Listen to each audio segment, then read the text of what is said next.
Hello guys, welcome back to Spice Channel TV. Thank you for always joining us. If you're coming out here for the first time, please kindly subscribe and don't forget to give us a thumbs up. Thank you.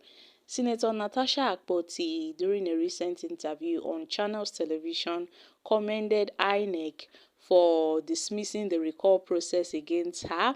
She also vowed to present evidence of sexual harassment against the Senate President Akpabio in due time. Guys, I can't wait for Natasha Akpabio to present the evidence because Natasha Akpabio versus Akpabio's case has got a lot of persons talking. It has sparked intense debate in Nigeria. Now let's hear from Senator Natasha Akpabio. The first is I should be suspended for 6 months. Second is the window of pardon if I tender a written apology. The third, I think, was I shouldn't be available. I shouldn't be seen near the vicinity of the National Assembly. Then fourth is my staff should their salaries and allowances should not be paid.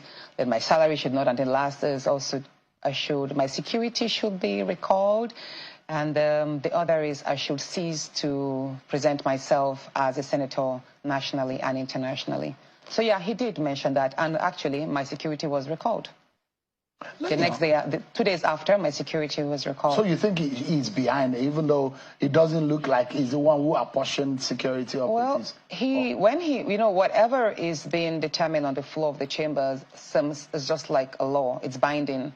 So he probably instructed the clerk of the National Assembly to communicate with the Inspector General of Police office, and they did recall my security 2 days after my suspension. I'd like to know, why did you raise the issue of didn't you raise the issue of sexual harassment on the floor? How do you mean? I should have just mentioned it on the floor? I'm asking because, you know, the issue of your seat was the contention when that altercation happened. But when you went on television, you raised the issue of sexual harassment. So I'm just curious, though, why didn't you raise it on the floor? Okay, Sharon, you know, I had said I didn't want to go in details into the sexual harassment part because, there's been a whole lot of conversation, but I will touch a bit of it. The issue of my seat, me refusing to move to the seat, was born because I perceived that as a result of the malice I have suffered from the Senate President, one of many that I've suffered over the past 1 year. And I knew that it was coming from a point of anger and hate from the Senate President. And he decided to move me from my seat in order to kill my visibility. He moved me to a far corner near where the chamber staff sat. And that place, the cameras hardly get there. So I knew that it was a tactic that he was deploying to kill my visibility in chambers. And I know that he did not follow the normal process because I ought to have been notified by the clerk of the National Assembly. Now, before where I sat, where it used to be my seat in these new chambers, we were all notified 4 days before then. And I do have the notification where it's like a little chat and every senator's name is written in their boxes. So you get to see your allocated seat. And then senators are given a chance to argue and say, you know what, I don't want to sit here, move me to this place. They could have one reason or the other, it could, and they were given a chance to argue. I wasn't even given a chance. I wasn't even notified. Thereabout that seats were changed. Well, so you were not the only one. If there are 10 of us that our seats were changed, I was the one that was moved to the worst part, while others were moved to my own seat, which was they progressed while I regressed in position. Do you understand? So I believe that I was the main target, while others were just made to seem as if we were filling in seats. Now, the excuse he gave, or they were saying, was that because Senator Ned Walker and someone else decamped. Senator Ned Walker sat right in the very front. If they are moving me to Senator Ned Walker's seat, that's fine.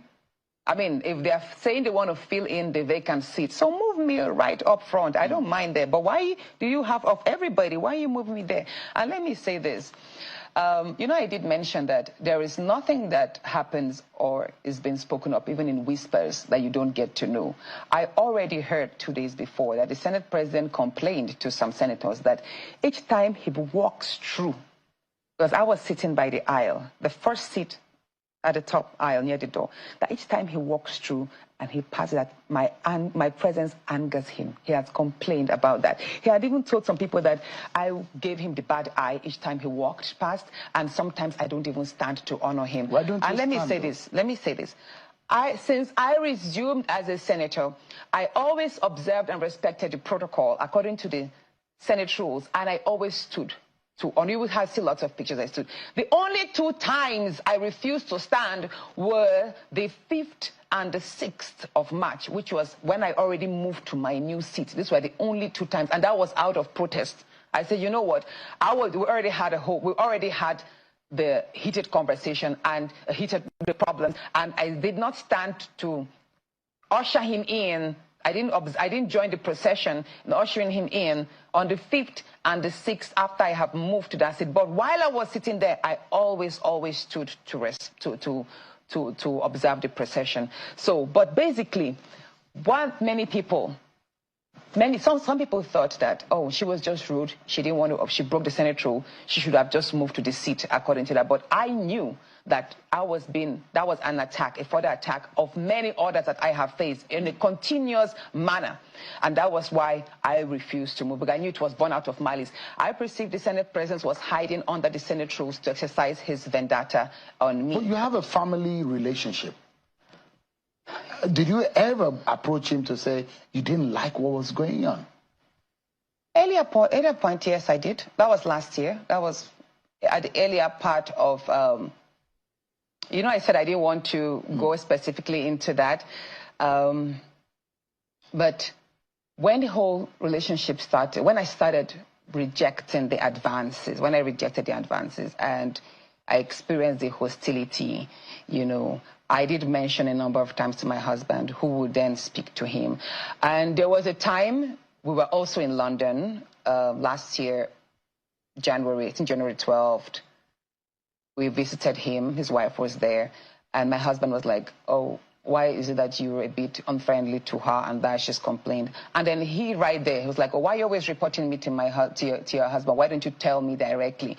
And then when we resumed chambers, and the next time I saw him, maybe not allowing my emotions or something, and I was like, oh, dear SP, I've tried to present this a number of times. Why don't you allow me? He goes, Natasha, so you now see that no matter how many times you report to your husband, you have to meet with me. This is my space. Talk to me, blah, blah, blah, make me happy and all of that. So I don't want to go into this. But the point is, I have a number of times met with people, even some senators. Did you regret telling your husband about the sexual harassment when it started? No, I didn't regret not telling him. The first thing is, a lot of women find it very difficult to speak about sexual harassment. Even women who are raped, many of them don't speak about it, and that's the worst part of it. Because there's a burden of shame that comes with speaking of sexual harassment, especially in this part of the world, whereby it's a taboo for women to speak about any violation of her body or interest, you understand?